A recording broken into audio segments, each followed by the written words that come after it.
दोस्तों, news click का मामला अब सुप्रीम कोर्ट पहुंच गया है। जी हां, तकरीबन 16 से 17 पत्रकार संगठनों ने देश के मुख्य न्यायाधीश को चिट्ठी लिखकर शिकायत की है। यानी ये समझ लीजिए कि न्यूज क्लिक के पत्रकारों के खिलाफ जिस तरह की कार्यवाही की गई है, अब उसके लिए सुप्रीम कोर्ट का दरवाजा खटखटाया गया है। जो चिट्ठी लिखी गई है उसमें क्या कहा गया है और आखिर सीजेआई डी.वाई. चंद्रचूड़ तक बात क्यों पहुंचाई गई है, इस खबर में हम आपको बताएंगे। नमस्कार, मेरा नाम है जयंती झा और आप देख रहे हैं टीवी10 भारत। वरिष्ठ पत्रकार अभिसार शर्मा, उर्मिलेश साहब, भाषा सिंह समेत बड़े बड़े पत्रकारों के घरों पर न सिर्फ सुबह सुबह भोर में छापेमारी की गई, बल्कि उनको पुलिस स्टेशन ले जाकर उनसे अलग अलग सवाल किए गए और घंटों पूछताछ की गई। आरोप था कि इन पत्रकारों ने चीन से फंडिंग लेकर भारत सरकार के खिलाफ दुष्प्रचार किया। लेकिन सबसे बड़ी बात यह है कि इन आरोपों को लेकर इन पत्रकारों के खिलाफ किसी तरह का कोई सबूत नहीं मिला।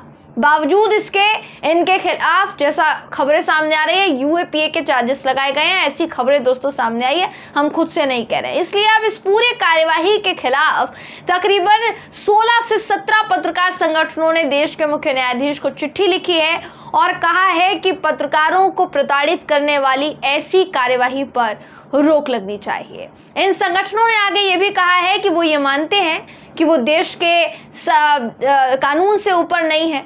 किसी मामले में उनके लिए भी वही नियम प्रक्रियाएं लागू होती है जो कि किसी भी अन्य नागरिकों पर लागू होती है। लेकिन उनकी अपील है सीजेआई साहब से, सर्वोच्च न्यायालय से, कि इस मामले में सीजेआई डी.वाई. चंद्रचूड़ दखल दें और जिस तरह से बेवजह उनको परेशान किया जा रहा है उससे बचाने के लिए कोई उपाय निकाला जाए। प्रेस क्लब ऑफ इंडिया समेत बाकी के जितने संगठन है दोस्तों, इस चिट्ठी में उन्होंने आगे लिखा कि न्यूज क्लिक मामले में जिन पत्रकारों से पूछताछ हुई है उनमें से कई पर यूएपीए की गंभीर धाराओं में केस दर्ज किए गए हैं। अगर इन धाराओं में केस चलता है तो बिना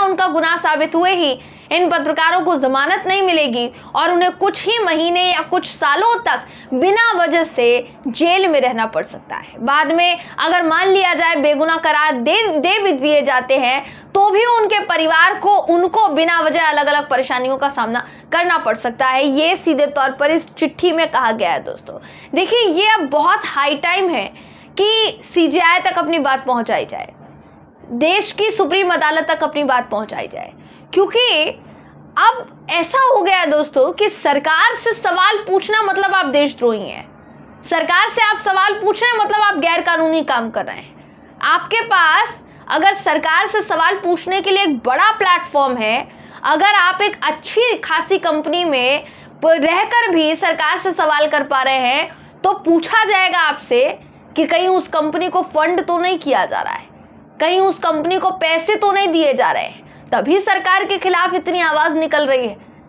अब ये मैं क्यों कह रही हूं, ये आप पूरे मामले से समझ गए होंगे।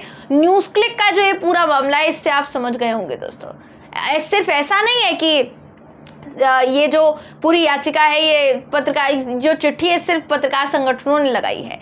इसके अलावा जो फाउंडर हैं, प्रबीर पुरकायस्थ नाम जिनका बताया जा रहा है, न्यूज क्लिक के जो फाउंडर हैं, उन्होंने भी कोर्ट तक अपनी बात पहुंचाने के लिए याचिका लगाई है। देखना ये होगा कि उनकी याचिका पर सुनवाई होती है या फिर नहीं। लेकिन फिलहाल इन पत्रकार संगठनों ने जो कहा है वो बहुत गंभीर है, क्योंकि जब आप बार बार मंच से कांग्रेस के शासन में इमरजेंसी का जिक्र करके कांग्रेस पर निशाना साधते हैं, तो फिर ऐसी स्थिति को क्या कहा जाएगा जब पत्रकारों को जबरन उठाकर लेकर जाया जाता है गाड़ी में भर भर कर, और फिर पुलिस स्टेशन में उनसे घंटों सवाल किए जाते हैं। सुबह 8:30 बजे लेकर जाया जाता है और शाम को 5 से 6 बजे उनको छोड़ा जाता है। सवाल पूछे जाते हैं, एक नहीं बल्कि 25 सवाल, 30 सवाल दोस्तों उनसे पूछे जाते हैं। क्या ये सही है? ये एक बड़ा सवाल यहाँ पर उठ रहा है। देखने वाली बात यह होगी कि सीजेआई डी.वाई. चंद्रचूड़ जिन तक ये बात पहुंचाने की कोशिश की गई है, वो इस पूरे मामले को लेकर क्या कहते हैं। गंभीरता भरा जवाब सामने आता है या फिर नहीं दोस्तों, राहत मिलती है पत्रकारों को या फिर नहीं, ये देखने वाली बात होगी। फिलहाल इस खबर में बस इतना ही। आप इस खबर पर क्या सोचते हैं, आपकी क्या राय है, कमेंट करके जरूर बताइएगा। वीडियो अगर आपको पसंद आया हो तो वीडियो को लाइक कीजिए, शेयर कीजिए, चैनल को सब्सक्राइब करना बिल्कुल भी ना भूलें। फिर मुलाकात होगी आपसे अगली वीडियो में, तब तक के लिए नमस्कार।